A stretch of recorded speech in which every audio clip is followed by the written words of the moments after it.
You are listening to the 56th broadcast of TBR Radio Presents, the TBR History Hour. My name is Dr. Ed DeVries. I am a contributing editor at TBR, the Barnes Review magazine.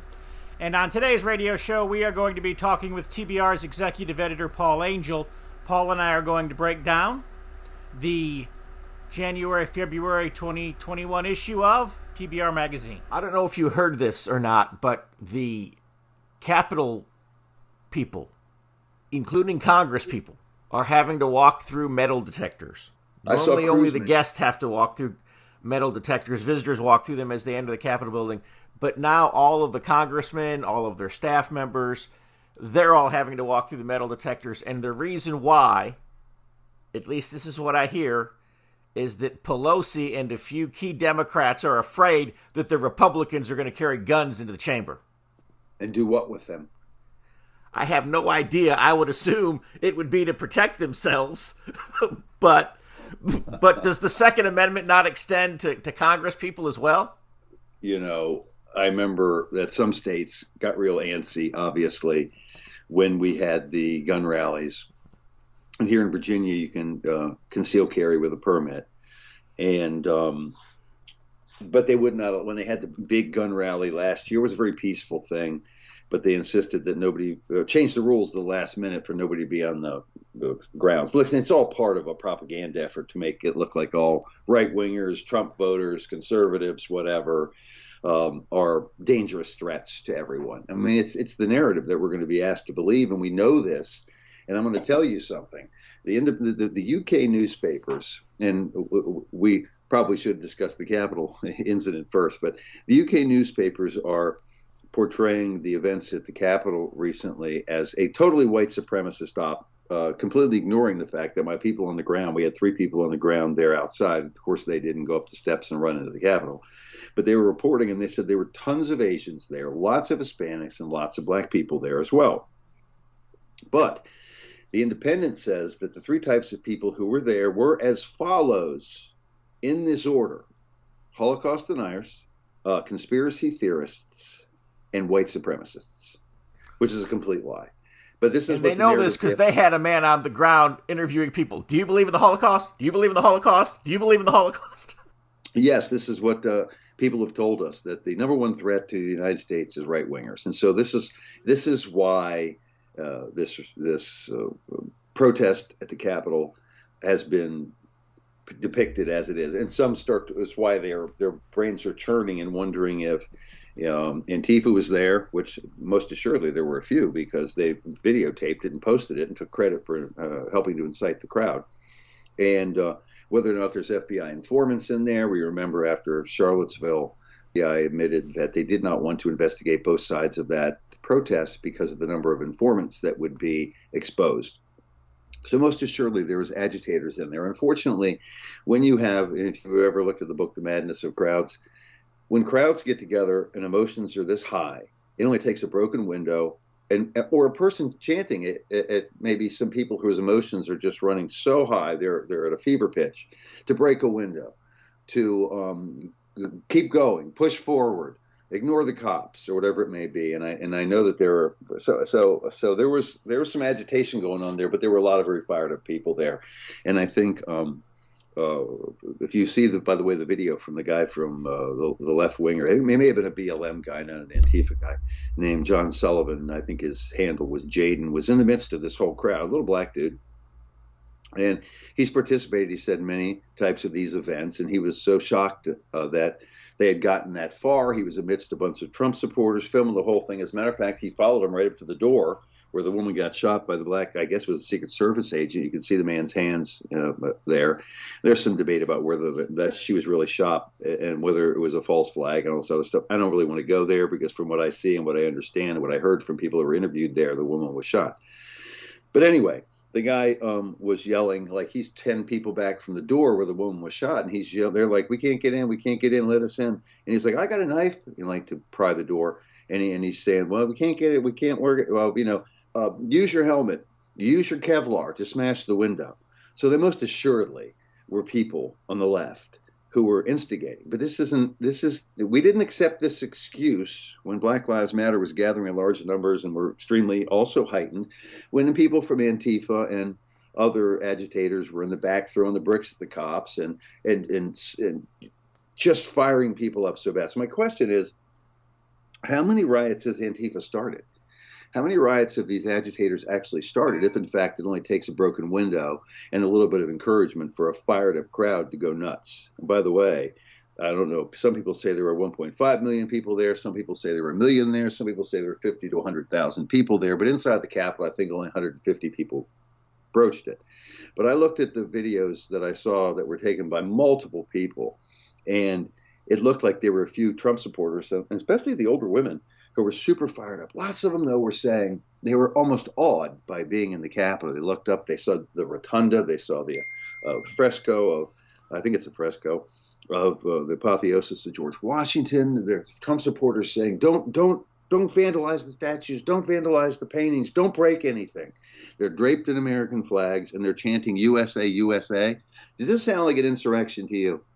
I mean, how can you respect the symbols of the nation you're trying to overthrow, drape yourself in their flag, and chant the name of the nation? So this was most assuredly. Besides, how is it an insurrection overthrows a government or a governor? They're trying to maintain the leader, not overthrow the leader. So how is that an insurrection? However, they went a little nutty, I must admit. And there were a few people. There's always a few people in there. And this is why I bring up infiltrators and troublemakers, some paid, some not, some just wild people, some people who are as convinced as we are that conservatism is the way to go. They're as convinced that that is not the way to go, that leftism is the way to go. And they're also dedicated and fired up and everything else, whatever. So there's a lot of questions to be answered about that particular event.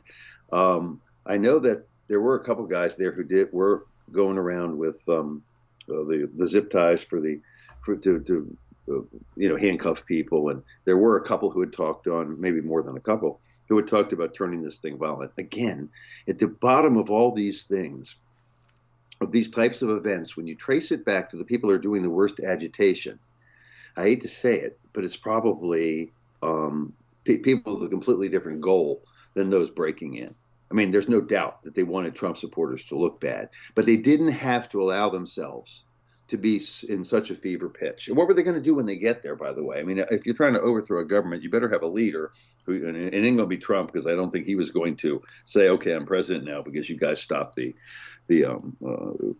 electoral college confirmation. But so they said, and they have no plan. What are they going to do? So it was just a protest kind of gone bad. But the whole point is to blame this all on agitators and everything else kind of takes away from the real reason that they did this. They're scared. They are worried about the future of this country. They actually believe this election was stolen. And I'll get back to that in a moment, why so many of us have questions about the election. And it reminded me to tell you that one of the reasons we were very interested in whether there was massive systemic electoral vote for fraud. But anyway, the point is that they have grievances, legit grievances. It's because of 12 years at least, if not more, but let's just say 12 from the start of Obama, of kind of an assault against every conservative, getting worse when Trump got into office, of course. But we've heard Obama's racist statements about people voting for Trump because they were uncomfortable with a black man in the Oval Office. This is in his new biography. Or this great unifier, Michelle Obama, who basically says, there's 50% of people out there that we have to communicate with and find out what's wrong with them, basically. I don't know how she worded it. Basically, and we've heard the deplorable talk, and we've heard that we're stupid and ugly from Joe Biden and jerks, right? Okay, there's some pent-up rage here that was behind, especially the people who ran up there and broke into the Capitol, that needs to be addressed and talked about and not suppressed. One of the things I thought was the most interesting was a comment from the woman who came up with the 1619 Project. Her name escapes me at the moment.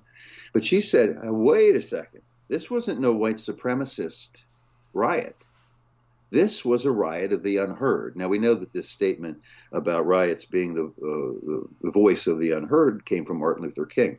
Where do we hear it? We heard it 350,000 times last summer when they all excused the rioting and looting as legitimate forms of protest.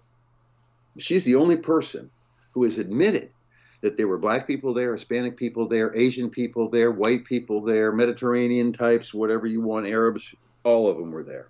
And they all have a gripe. And so what has happened is, and what no one wants to admit, is that this is actually a division of class. Because if you take the 85% of the counties that Trump won, I think it was 90 last time, it was approximating 85%, and I could be wrong. It's very high. It was at least 85%. You look at that map, I would guarantee you that those little blue spots on the map, the Northeast, the West Coast, and possibly not the Rust Belt, because I don't know what happened there. That's where people allege that there was some subterfuge going on with the vote. But the wealth held by the blue states and the donors for the Democrats, with big tech, with corporations, with Nike, with all this stuff, with the censorship, it's obvious that most of the wealth is held by the counties that voted for Biden and that hold those corporations, and the rest of the country is honestly struggling pretty good. Now, there's successful conservatives as well in those areas, but I'm just saying in general, the people that showed up at the Capitol were jean-wearing, jean jackets, hunting boots. These are average, normal Americans who have been pushed to the brink from witnessing all this rioting and looting and burning and assaults and insults that it finally boiled over. So it's the perfect scenario for agitators to come in and exploit those heightened emotions. Now, back to one thing I just want to say is about the vote fraud. Well, just because Trump said it, I don't think a lot of people would have said, well, Trump's just saying he lost, I get it. But we had a lot of high-powered people and what we thought were intelligent investigators saying that there was massive systemic vote fraud. And there might very well be, because they won't let him investigate it, as the courts have been too scared to allow some of this stuff to be introduced. And Lynn Wood, for example, has always been a Democrat. And here he is coming out in strong support of the Republicans, just because obviously he sees a wrong that as an attorney he feels the need to right. Well, and Sidney Powell, I don't think, is a nut. And Rudy Giuliani may have deteriorated a little bit physically and mentally, but he's still there, and he said it. And you've got General Flynn saying it, and you had General McInerney saying it. And General Flynn's a Democrat, too. Not anymore. Well, yeah, but he wouldn't want that's my point, though. It's, So we heard a lot of very, very legitimate people, we felt, saying this. Of course, maybe it's true, and we'll have to find out. I don't know exactly how you find out, except to do some investigation and continue on. So one of the very interesting things we're going to be watching coming up here is how this case by Dominion, which is the big voting system, which has been a software company that's alleged to have had such crummy computer programs, the software easily hackable, whatever it may be. By the way, they've denied all charges. They are completely honest, and their systems work. So they are suing Sidney Powell, of course, for quite a big deal of money. So we'll see how that case turns out. But at least in both of those, you would think that finally people will get to put the evidence for their side of the story out to see whether Dominion, and by the way, there's other ones, there's ES&S and others that have been alleged by both Democrats and Republicans. Let's not forget that we live in this era of unbelievable hypocrisy, in which Joe Biden and some of his new appointees coming in, and some of the people in the squad can make the most unbelievably racist comments, and then the president might refuse to vociferously enough condemn right-wing protesters, and all of a sudden he's the racist. We're living in this era of unbelievable hypocrisy. I mean, for instance, for many years, I guess liberals, right, were against censorship. And, well, not anymore, they're not. Ocasio-Cortez just started talking about creating a commission for the, well, she didn't want to call it censorship exactly, but that's what it is. It's a censorship commission for newspapers and publications. So we all know what we read in the Barnes Review History magazine is certainly not politically correct. So we're going to be coming under attack, most assuredly. And considering that the Independent, as I mentioned earlier, just pretty much characterized the three people they want to wipe off the face of the map. Again, that's Holocaust deniers, white supremacists, allegedly. By the way, I guess if you do anything pro-white at all, you're a white supremacist. And then, of course, the conspiracy theorists. And they even said, and amazingly, some of these people actually believe that Lee Harvey Oswald wasn't a lone shooter. And you're like, how's going on in the Kennedy assassination? So they just want to crush any dissent whatsoever. So I look at the Barnes Review ad, and you too, maybe you have a different take on the Holocaust. I'll protect your reputation and just destroy my own. But we obviously talk about that issue, and we obviously talk about conspiracies in history, and we obviously, in our lead story, where we talk about the future of white people and white rights in the United States going forward in a post-Trump era, well, then we'd be considered that too. So you got three strikes against us right there. So we'll see what's going on. But no matter what, they're pushing too far, too fast, too hard, and it's going to come back and haunt them, I believe. There is no more really liberals. Liberals were actually okay. Their heart's in the right place. They like freedom of speech. They didn't like guns, but they probably weren't going to come and confiscate ours, right? And they probably believed you probably shouldn't be conducting illegal surveillance on people, right? Nowadays, I think they're for it all. And so they've gone a little crazy, and I think it's going to turn a lot of American people off. Open your web browser and type in www.barnesreview.org and discover the Barnes Review magazine. In the Barnes Review, you will read vignettes of man, from the prehistoric to the very recent, from forgotten races and civilizations to first-person accounts of World War II and the late Cold War. There is no more interesting magazine published today, nor a more significant and important subject than real history. So visit www.barnesreview.org and subscribe to the Barnes Review. You can subscribe to receive the Barnes Review magazine in its print form, or in convenient electronic delivery. Our host has been a subscriber to both formats for years. So visit www.barnesreview.org and subscribe to the Barnes Review. I noticed that the cover of this current issue is probably the ugliest picture of Donald Trump that you probably could have found. Oh, I don't know. I thought he looked pretty good. He's winking there at you. And he's got lots of good color. Okay, I thought that was supposed to be like a black eye or something. He's winking at you. The future for whites in a post-Trump America. Okay. I don't know. It looks pretty good to me. His hair is full. It's not sticking straight up. He's got that Remington statue he loves so much, and behind him is a portion of his hero anyway, Andrew Jackson. Is there a bad picture of Trump? I don't know, but you know, if we think that it's been hard for conservative people, for white people, for, you know, patriots, you know, pick your group. You know, the left always you know, has their identities and their identity politics. I guess pick your identities on the right. If you think it's been hard for us for the last 4 years, if you think the last 4 years have been crazy with Trump in the White House, I guess the issue that we're looking at today, the argument is it's going to be that much worse with Biden or Kamala in the White House.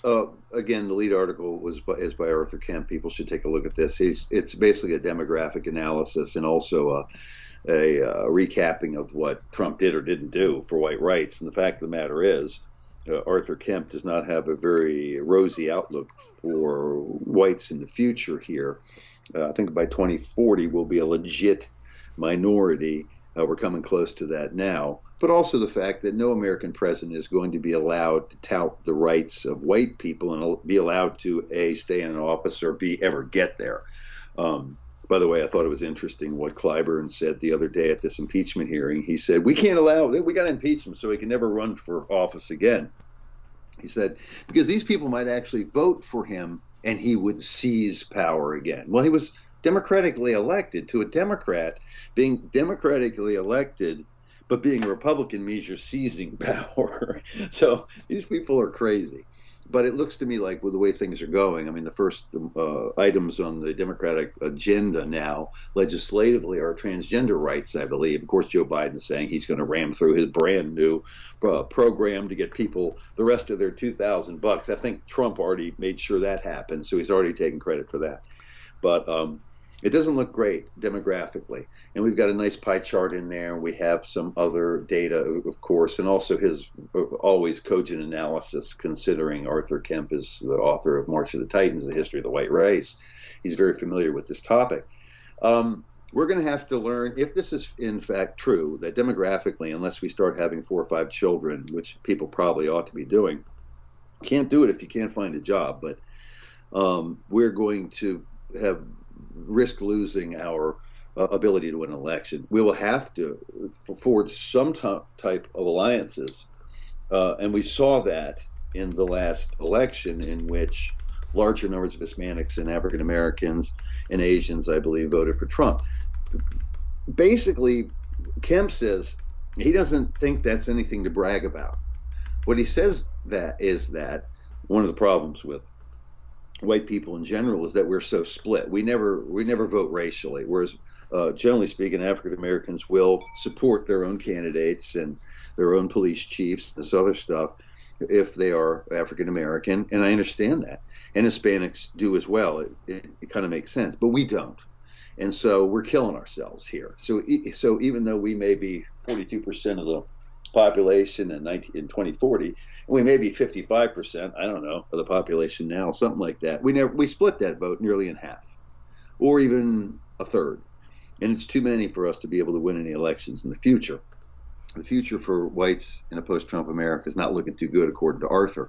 But Arthur has some solutions, and he offers them in this particular article, and I think it ends in an upbeat way, and people need to see exactly what his suggestions are to make sure that we are pertinent in the future and not just beaten down and disenfranchised, or whatever you want to say, by this new way of democratic voting and the fear that they're going to allow, millions of people in this country.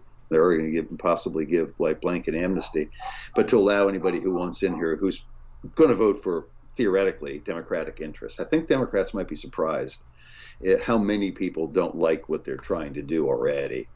But and we'll see. And and by the way, that's the major reason most of those people were at the Capitol.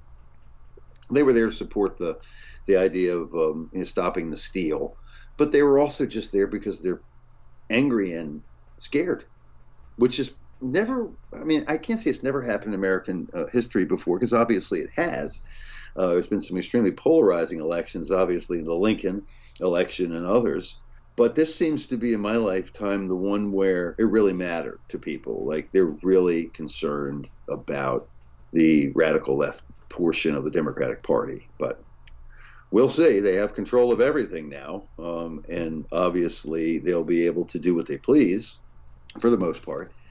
And if the American public doesn't like what they see, I think we can still win an election, even with this mail-in balloting stuff. Extra, read all about it. If you're like me, and I'll bet you are, you like to be on the cutting edge of honest news and accurate information. 26 times a year, the American Free Press newspaper can be delivered to your door, packed with the kind of uncensored news that I know you're going to appreciate. If you're ever dissatisfied with your subscription to the American Free Press, their guarantee is that you just drop them an email and they will gladly refund the unused portion of your subscription.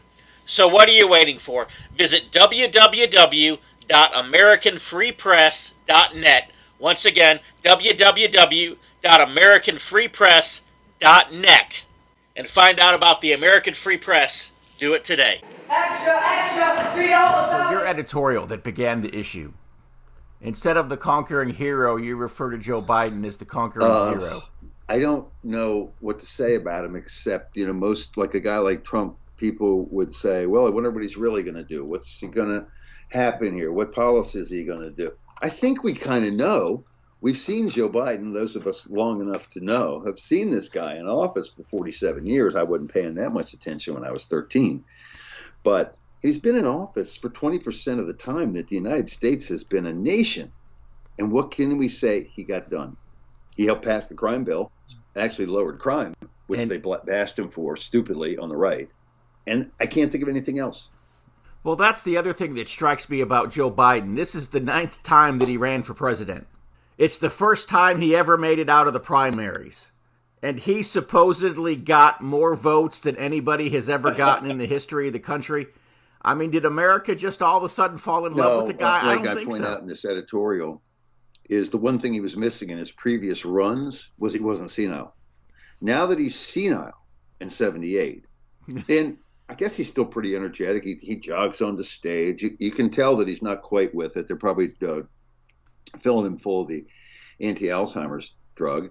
I mean, I can't criticize the man for going senile, but I can tell you that if he wasn't senile, he wouldn't have been elected.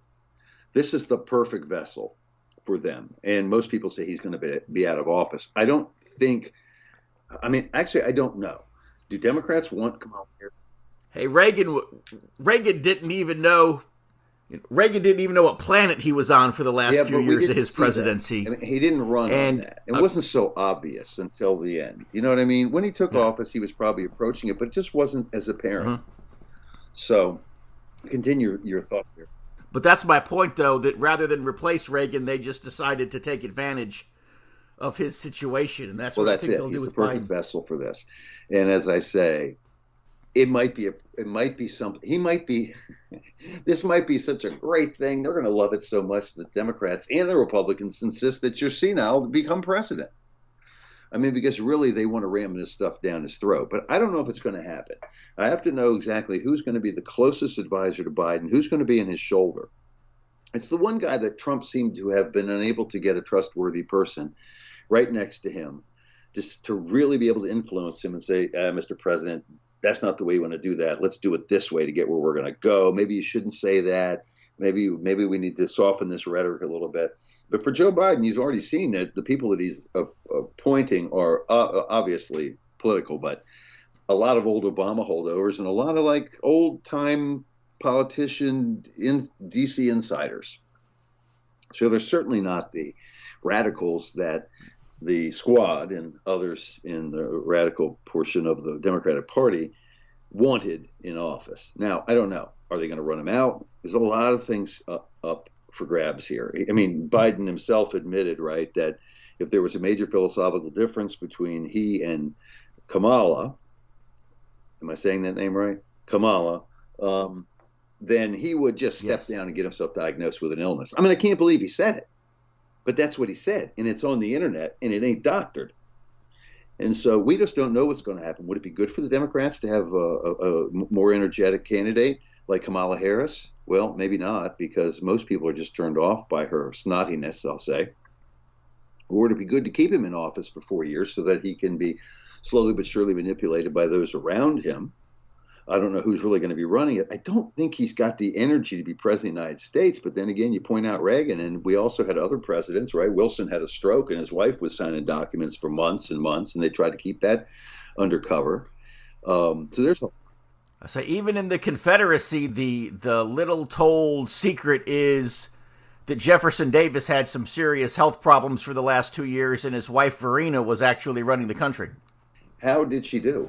Well, if you base it on the performance of their military, there's just so much interesting stuff. For a history newspaper, a history magazine, and the political newspaper, which we love, American Free Press, love that one because they're still going and they still uncensored, and they don't have big advertisers telling them what to print, and they don't have any big donors. You're just a bunch of people putting out a good newspaper. This is like prime time for news and history. We have no clue of what's going to happen next. Are they going to jam through a radical left agenda? Are members of the moderate Democrat portion of this of the Congress going to go with the Green New Deal, and guys like Joe Manchin who don't want to see his state ruined, coal industry ruined, et cetera? We don't know. Will they be able to forge coalition? I know this. The glue that holds the Democrat Party together is Donald Trump. Without Donald Trump, they are just a bunch of warring factions, which will also be quite interesting to see how that plays out. So this is one of the reasons we feel that the impeachment is going on. It's no good reason to impeach him. He asked for peace. They broke him while he was still speaking. I would like to have seen him try to get up the steps and stop him, maybe do something heroic, But he didn't. But he was unable to do that for multiple reasons. One was proximity and also Secret Service. But without Trump, like, and talking about impeachment and galvanizing that and trying to get the the Republican portion, the McConnell portion of that to turn against Trump and impeach him. This is all very clever power play. And if they actually convince McConnell to distance himself from Trump and actually vote for impeachment, that he can't run for office again, I'm not sure I want him to run for office again necessarily, but I bet a lot of people do. And we know that 75 million people voted for him. Listen, 10 million people voted for him because they didn't like the Democrats. 10 million people voted for him because they didn't like Biden. 10 million people were worried that Biden was corrupt. And then 25 or 30 million people will vote for Trump no matter what he runs for forever and ever and ever. He has energized and created a following that's unprecedented in recent history. I have a feeling that any Republican who turns on Trump or Trumpism is doomed.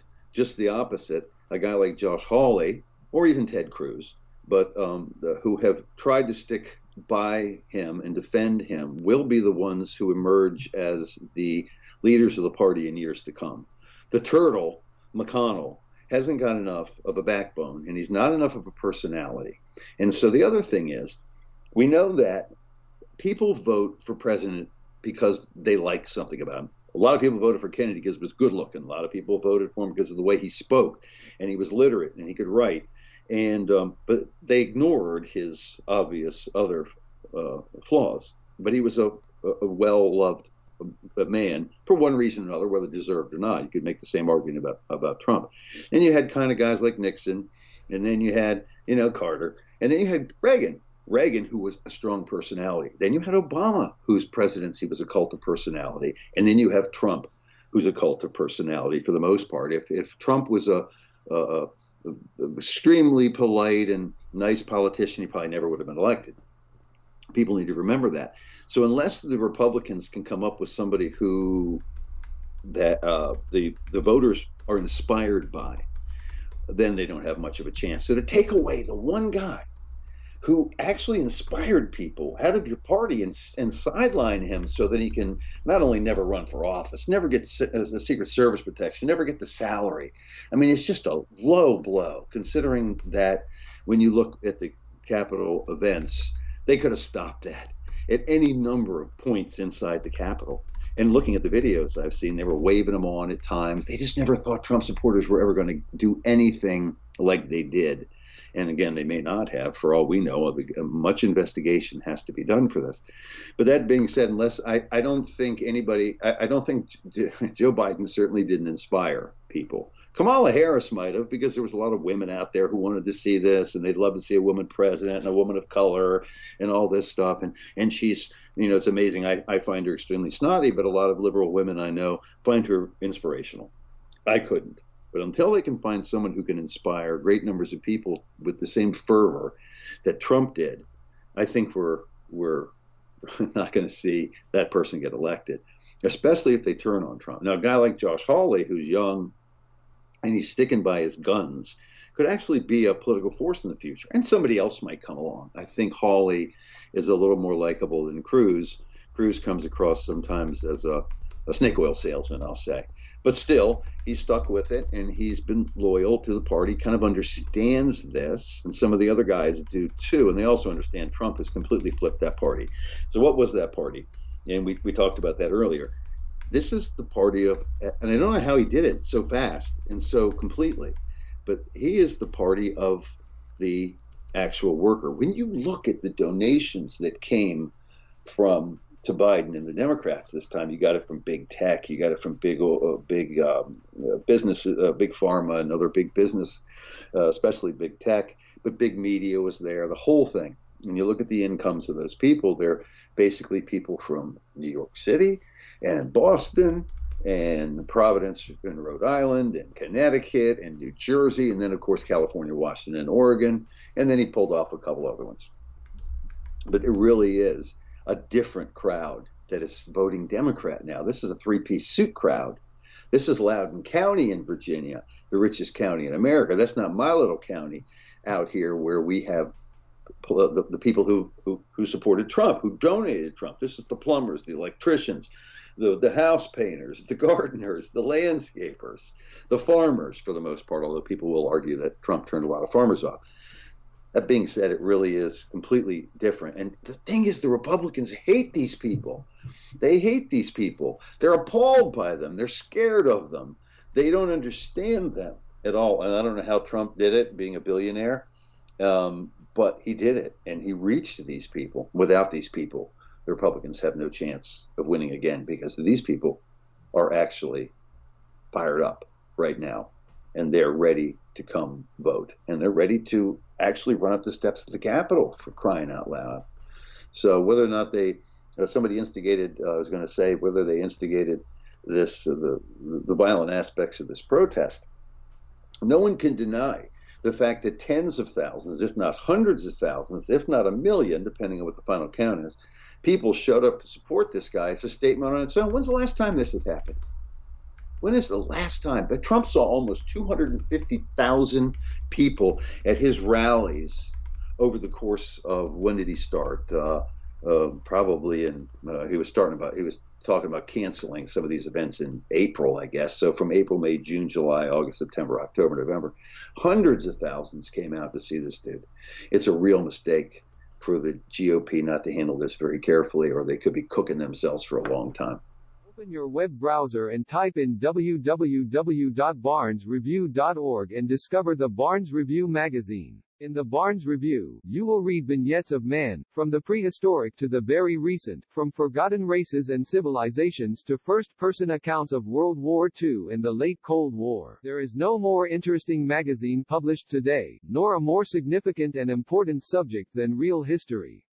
So visit www.barnesreview.org and subscribe to the Barnes Review.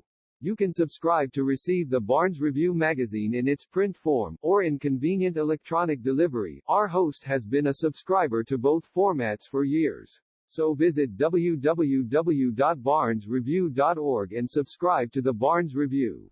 So the next article, it was Mark Rowland's review of Skousen's 1958 book, The Naked Communist. Yeah, it's hard to discuss some of those. You got to read these reviews because there's so much covered in there. But everybody knows by now The Naked Communist and W. Cleon Skousen, a devout Christian author, right? He wrote that book in 1958 about the communist goals. And we may have talked about this in the last interview we had. But it's kind of scary how many things he predicted would come true. I mean, he's kind of like another, not quite like Orwell, because his book is, Orwell's were fiction and Skousen's were nonfiction.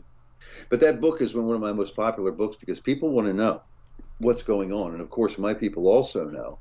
Many of them were alive during the McCarthy hearings. And McCarthy, of course, Joe McCarthy is smeared as wrong and horrible and all this other stuff. But it turned out McCarthy was right. And so is this author about communism and how it works and socialism and how it has been infiltrating just about every single aspect of our lives very slowly, very stealthily, public school system education,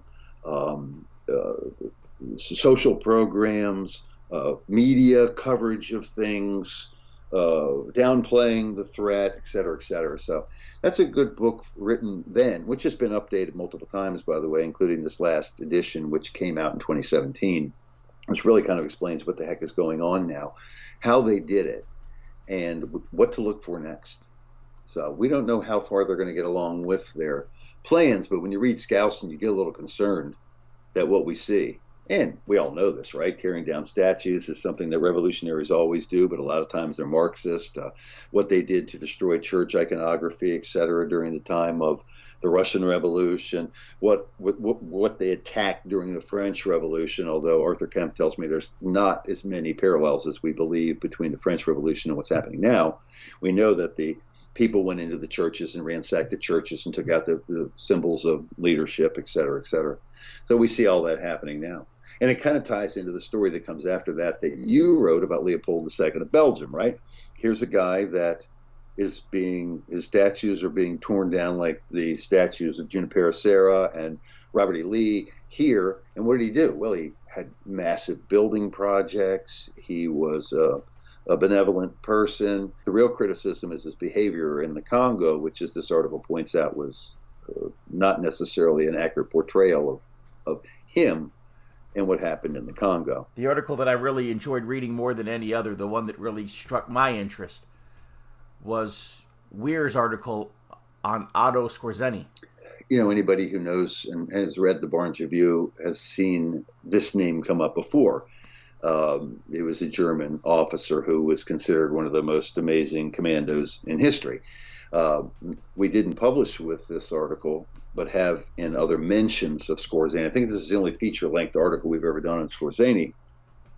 We've run the picture of TBR founder Willis Carto shaking hands with Scorsani, I believe, on a rooftop in a Spanish city.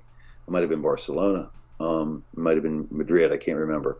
But so he knew him and was Willis admired Scorsani much. He was a real gentleman, he said. Very brave, very large man, 6'3" or more. Might have been 6'5".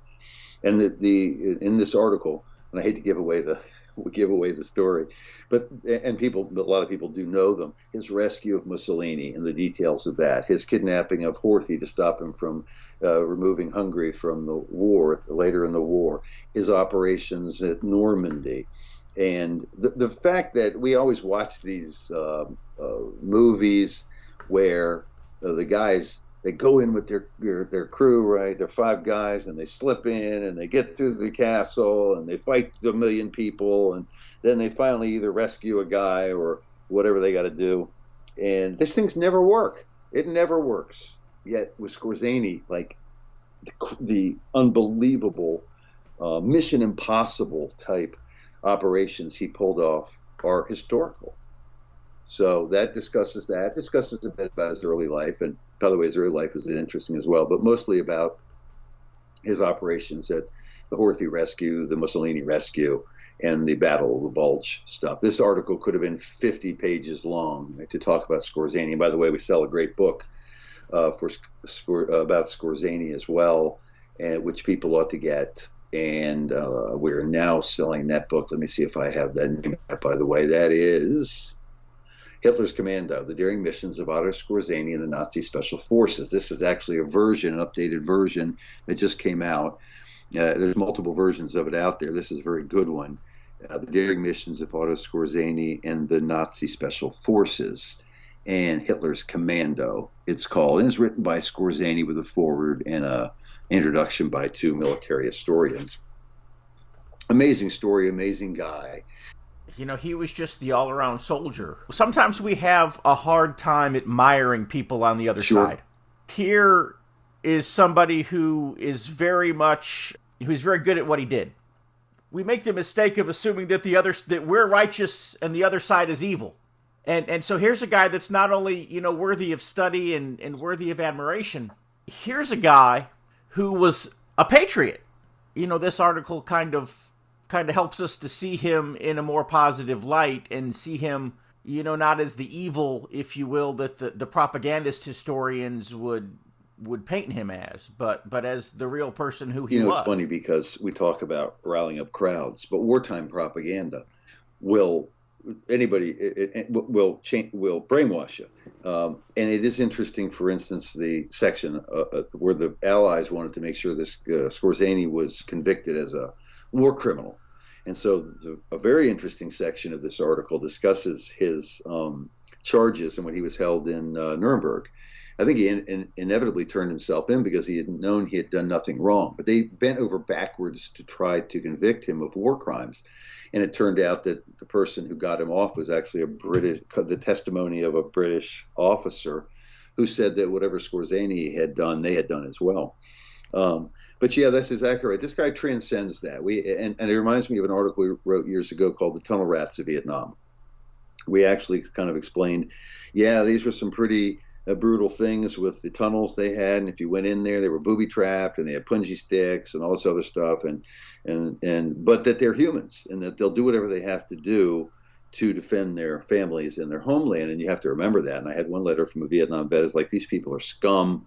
They're absolutely horrendous. I can't believe you would say anything decent about this enemy at all. Whereas I had another vet write me a letter and said, thank you for explaining to people that these are humans and not animals that were fighting, and that they have hopes and dreams and the same things that we have, and that you must always remember that your enemies are human beings and not animals, which makes me want to skip to one of the later articles in the issue, which is about Japanese wartime propaganda. And it was called Those Dirty Japs, and was written by Thomas Goodrich. And he goes through let's say a 4, 5, 6 page, 7 page, 8 page article, heavily annotated, quoted, I should say, where Tom is great at collecting quotes from people who were there, the war diaries of both. And it explained that before it was over, most Americans thought of the Japanese they saw, even in America, or depicted, were little rats, little yellow rats, and that there was a great fear that they were going to rape our women, and they were going to do the most heinous things possible that only an animal could do. Before it was all over, these guys were so, and by the way, the Japanese did a few things we did too. I mean, there was a great outcry over the Bataan Death March, and there's a lot of propaganda associated with that. And it looks like those guys were in really bad shape when they started. The Japanese didn't know what to do. It's kind of like what the Germans didn't know what to do with the Jewish prisoners at the concentration camps that were dropping dead of typhus and starvation, because they simply were unable to help them. There was no more Zyklon B to delouse them, and there was no food, no rail lines bringing in food. So they had really little else to do. And I could be being a bit too pro-Japanese here for this. So if we have any listeners who ever wanted to write me an email about that, please do. It's Paul at barnesreview.org with an E, BARNES review.org. And I'd like to hear what you have to say. But that was propagandized unbelievably. For instance, lots of American soldiers died of starvation and overwork and dehydration on the Bataan March. But there was also a group, I think it was 35, 45, 50 American nurses who none died. So like the Japanese made sure that they took care of the women, and they weren't turned into sex slaves or anything like that, that I know of. But it just goes to show you that they took the resources that they had and made sure that the women survived, the less vulnerable, or the more vulnerable, I guess you would say. But amongst this article, you'll see 3 or 4 of the propaganda posters that the Americans put out. And it's pretty bad. Before it was all over, our soldiers were sending back skulls that had been of Japanese soldiers that had been cleaned and bleached, and they would put them on their desks. There's a gal here, a famous Life magazine photo of a woman in a nice little business suit and her hair all done up, and looks like they were late 40s, probably late 40s. And the photograph could have been taken later, I'm not sure, of this skull on her desk. We had paper openers made out of their bones. We have guys joking around with Japanese skulls, having them smoking. You know, it was commonplace. Guys were cutting off fingers. In battle, sometimes, one of the biggest, I think, myths that is destroyed in this article is that the Japanese soldier was a mindless automaton animal who would fight to the very end and never surrender. Well, the problem with that is we had juiced up our soldiers so much to believe that the Japs would never surrender and were all deserved of being killed, including quotes from multiple generals who said, like, the only good Japs are dead Japs, et cetera, that when Japanese did try to surrender, they were just gunned down. Sometimes they were even like, they might catch one out on the beach and they would just have like shoot at his feet for 15 minutes, and they thought it was great fun. He'd be diving behind rocks trying to survive, and eventually the guy would wear out and they'd pick him off. But many Japanese said they would have gladly surrendered. But every time they saw their friends try to surrender, they were just mowed down. There's one instance where a bunch of Japanese guys came out to surrender, and there was hundreds of Japanese behind them who wanted to surrender but were hiding to see if they would surrender and not be killed, and they were all just gunned down. So of course they fought to the death. This reminds me that they are human beings. This is why war is such a horrible thing, because it does animalize you, by the way, and destroys your mind in many cases. One of the reasons we have such numerous cases of PTSD, because war itself and killing other people is anathema, I think, to the makeup of most humans. It is dangerous, but we see it all the time, right? I mean, once again, These Trump supporters can be portrayed as anything they want them to be. If the media wants them to be crazed, slathering, vicious rioters and insurrectionists, that's what they're going to say. You look at and this is why bringing history into accord with the facts, but also bringing current events into accord with the facts is so important. Before you make up your mind on any of this stuff, you need to do a little bit of research. You have to do it. Now, most of us, unless we're in this business, do not have the time for this. They got us working. Mom and dad are working. The kid might even be working. They got homeschooling. They can't go out for the COVID. The whole thing's a mess. And so who has time to really do historical research? Well, that's what we do for you. But it is good that when you hear something in the news, before you accept it, you have to go to multiple sources on the right and left to find out who is actually there, who is actually accurate, who is using it as propaganda purposes. In the end, it was obvious that our vilification of the Japanese was exaggerated, but in the U.S. government's view, it was also necessary for us to galvanize public opinion, because anybody who didn't agree, remember, gets locked up for sedition. So, by the way, this idea that there was an insurrection at the Capitol and these are all seditionists, well, I got news for you.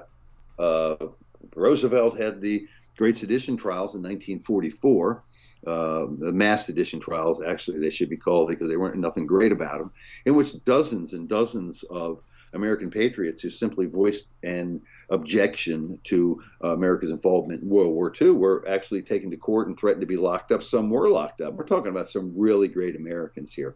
I have an issue on the mass sedition trials from, I believe it's January, February 1999. We probably still have copies of that left. That's a great one to look at. In the end, most of them got off.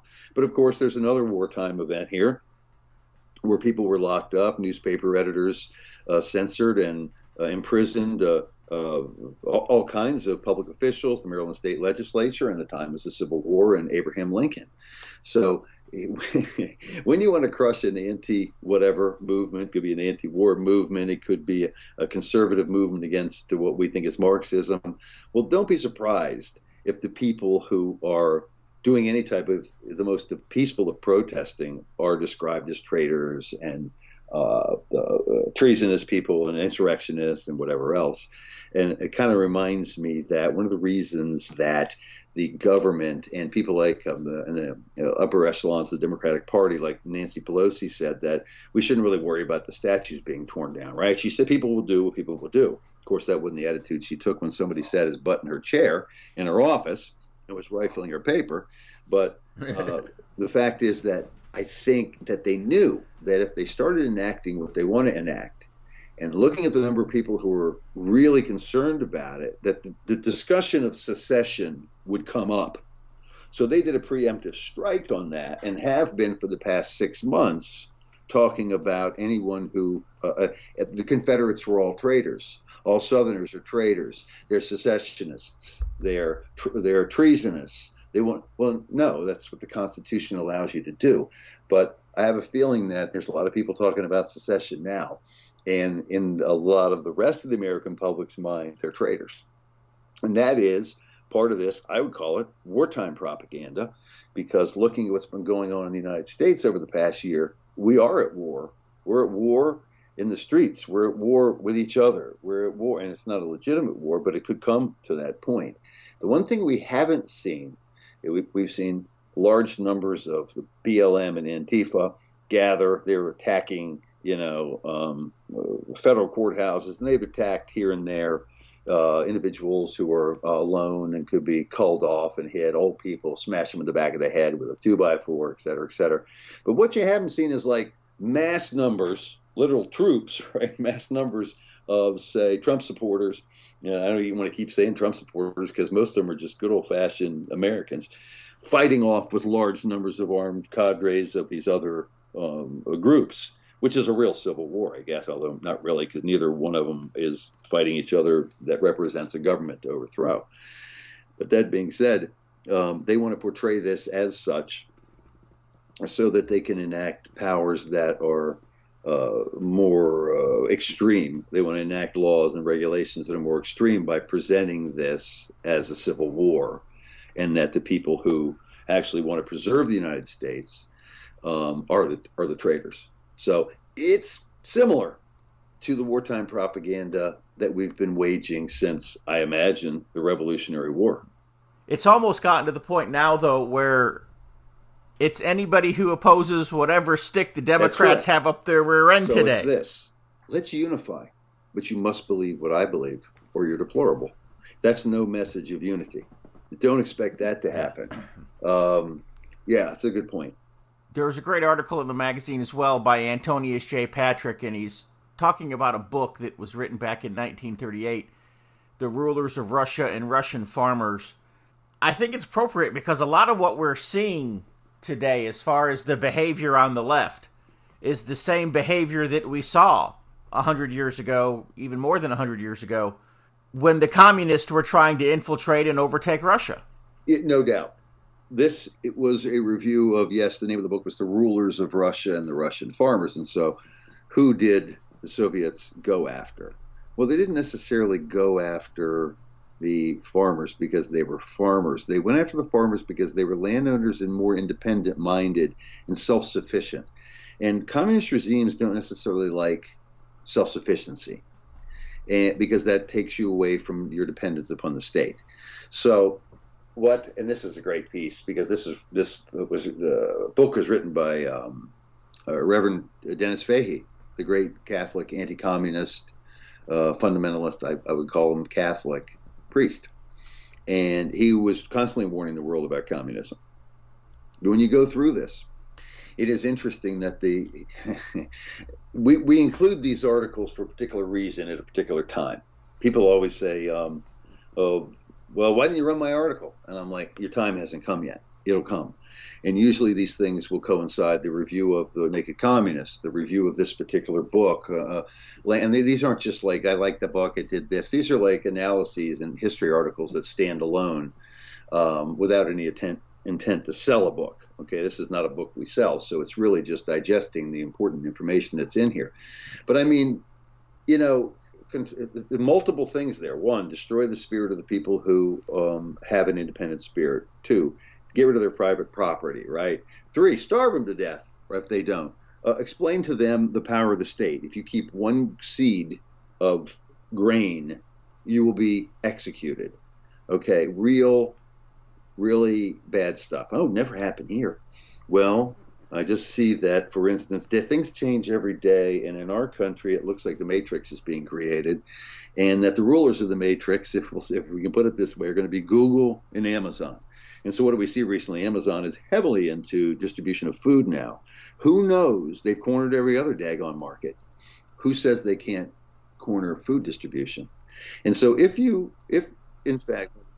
And as I understand it, they're losing millions in their food distribution scheme, but obviously when they've put everybody else out of business because they have millions to bleed, they'll be the distributor you're going to.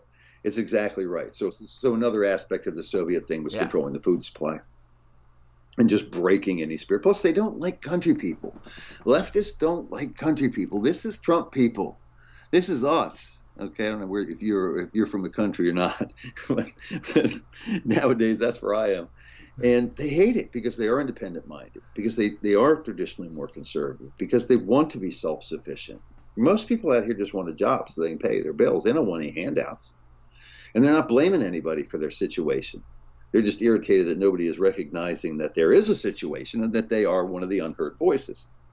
The last thing we'll talk about here is a little short article that appeared in History you may have missed. And it's a picture of Charlie Curtis, who was vice president under Hoover from 1929 to 1933. He's shaking hands with Indian chiefs. And you could tell by looking at the picture that he has the same skin tone as the Indian chiefs with whom he's taking a picture. His skin tone might even be darker than Kamala Harris's. Of course, Charlie Curtis himself was a member of the Kaw Indian tribe. He grew up on the reservation. And so Kamala Harris is trying to claim to be the first person of color to serve as vice president and the first Indian American because her mother was Indian. And so she's trying to claim to be the first Indian American to serve as vice president. Very distinct honors that are not hers to steal. Where are all the Republicans saying, hey, wait a second, we had a person of color serving as vice president back in 1929? But I'll tell you one thing I learned in 2020 that I should have learned a long time ago. And that's that our politicians are not very smart. There's a lot of dumb ones. I don't even know if Republicans even know who Charlie Curtis is. And on that note, we will wrap up this week's TBR Radio Presents the TBR History Hour. Be sure to go to our website, www.barnesreview.org. If you're not already, subscribe to the Barnes Review. Get your hands on a copy of this January-February 2021 issue of TBR Magazine. It is the first of 6 great issues that will be released here in the year 2021. So, that being said, come back again, same time, same place next week. We'll have another great show for you. Until then, from all of us here at TBR Radio, God bless. See you next week.